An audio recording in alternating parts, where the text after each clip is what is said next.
Good afternoon, everyone. Just turning the volume down on my computer. Make sure I can speak to everyone without whatever it is in the background going off. Now, I wanted to do this video. I wanted to do a bit of a shorter version of the video I tried to do. Because Alex Belfield, as of 2 days ago, has been sentenced to 5.5 years in prison for stalking. Now, this one is a real oddball for me because I've already mentioned how I got it wrong with Alex Belfield and blah, blah, blah. I'm not going to go over the details of that because the most important thing is he did stalk 4 people, two different types of stalking. There was one simple stalking and there was 2 actual cases of stalking through the internet. And I'm guessing it's done through the Online Communications Act. But what had ultimately gone down is for the 2 major acts, he got 2.5 years each, and for the other 2 simple stalking cases on, I believe it was Jeremy Vine and, was it Betty Spurney? I can't even remember. Anyway, it was basically 13 weeks for those 2. Now, what do I think about it? Do I think justice has been served? Yes and no is what I think. Because do I think he should have gone to prison? Absolutely. 100%. To teach Belfield a lesson. However, the problem I have is the length of the sentence. Because in this country, our sentencing system, our justice system, is very badly fucking corrupt. And I say that because there are people who have gone on to violently attack people, or there are people who've gone on to do burglaries or what have you, who have gotten around the same amount of time, or in some cases even less time than what Alex Belfield is serving now. Now, please bear in mind he'll also potentially be out in about 2 years, maybe not even if he does good behaviour. But here's the thing. I do think that 5.5 years was a bit too much. I will say that. I think it was a bit too much there. I think he should have gone down for perhaps 3.5 years rather than 5. Because after all, it is more a matter of we have to grade these cases as a matter of severity. For example, somebody who's gone into a newsagent's and stolen, I don't know, a $5's worth of groceries is not going to be up there in terms of serious crimes as, for example, somebody who has gone out to rob a bank and maybe shot someone, for example. I do think there needs to be a classic case of the worse the crime, the longer the time. Put simply. I think that Alex, yes, as I said, he should be in prison, but I think, as I said, it should be around 3.5 years at most. That does mean, of course, he'll get out earlier, but the thing is, as I said, stalking yes, he did put somebody near suicide. Did the person commit suicide? No. Did what he do have an impact on their lives? Oh, of course, no question.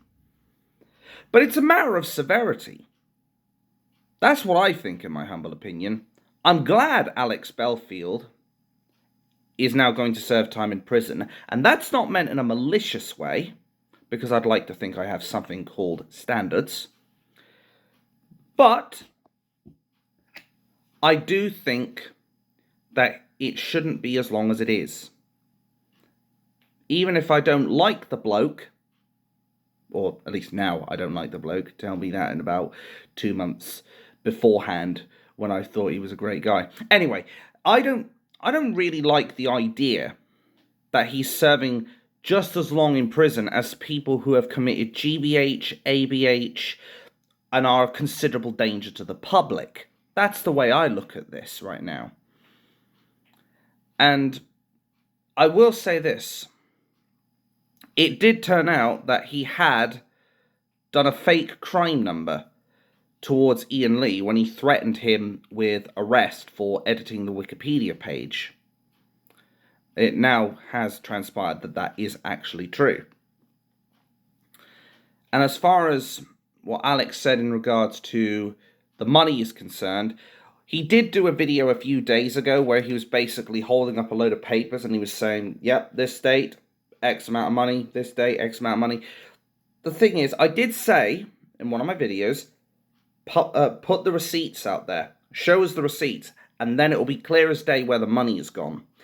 The trouble is, you can't just read something off a bit of paper, because I could be like, oh, well, what's this? Well, I paid $69,420 or pounds or whatever on the 15th of July 2050 or some shit like that. See where this is going? I think he needs to actually physically show us the receipts and show us beyond and to the inclusion of every reasonable doubt. Or sorry, he can't now because he's in prison. But he needed to show us it physically. That would, as said, it would dispel every single doubt that people has. And it would get people off his case. Maybe not everyone, but it would certainly get people like me off, who I am giving constructive critique in regards to how he can deal with the problem of where's the money. That's all we need to do. But unfortunately, there was also an instance where he took £500 off a woman who has, well, I don't know if hysterically is the right word, but she was frantically trying to get in contact with Alex Belfield to say she only meant to donate £50 to Alex Belfield and ended up donating £500 by mistake. He never got back to her, took the money and ran.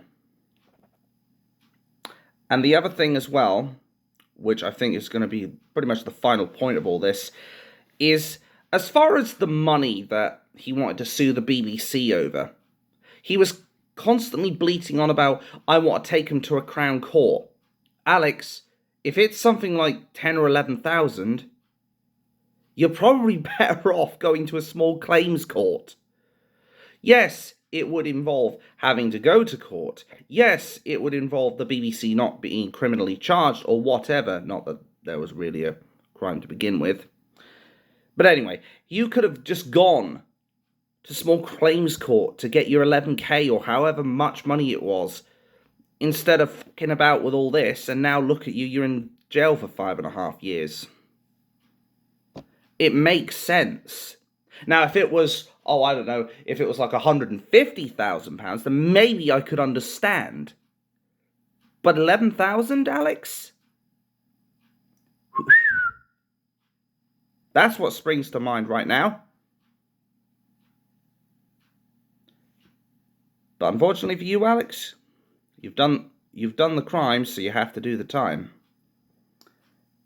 And I will say this much to you, Alex. I hope you'll turn over a new leaf and stop lying to people and stop harassing people. He actually has restraining orders on all of the people that he's harassed, by the way. But I do hope that he learns a lesson out of all this. Maybe he will, maybe he won't. I don't know. But what I do know is that he is now serving time for a crime he's committed. And all this on the back of the fact that the BBC didn't want to keep him. And as I've said before, I'm no fan of the BBC. I'm not a big preacher of the BBC, unless it involves bringing them down and beating them with a stick, bluntly speaking. Because they have lied to the British public. They have continued and will still continue to take TV license fees for their racketeering groups so that they can fund themselves. They kept bleating on about how they've run out of money, and yet they kept on receiving funding from the EU. Was it £650 million? Or euros? It was something like that. I think it was 650 million euros, if I remember correctly, from the European Union. EU funding from a European Union that is failing. That I don't know if they've even signed off their accounts after 20 fucking years. If we want to go down that route. I'm no fan of the BBC. But I don't think these people should be stalked. And now Alex is paying the price for it. But I do think it is a bit too harsh. 3 years would have been more than enough, I think. 3.5 being generous. I think this is all about the government trying to send a message. I think this is about the government trying to rule with an iron fist. And certainly not my pink fist that is as frail as shit and isn't very strong. Anyway, this is all about the government ruling with an iron fist.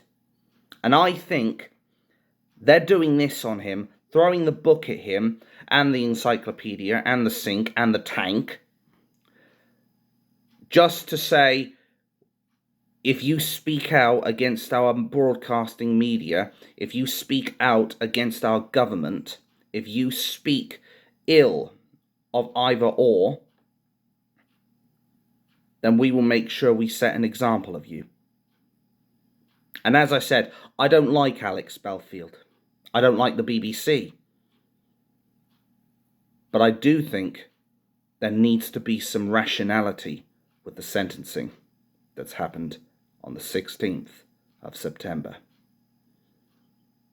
My name's Dabima, also known as Apathorex, and I am, as always, very, very bad news for this convicted stalker, the lamestream media, and most importantly, our corrupt government, who I think are doing this for a very specific reason.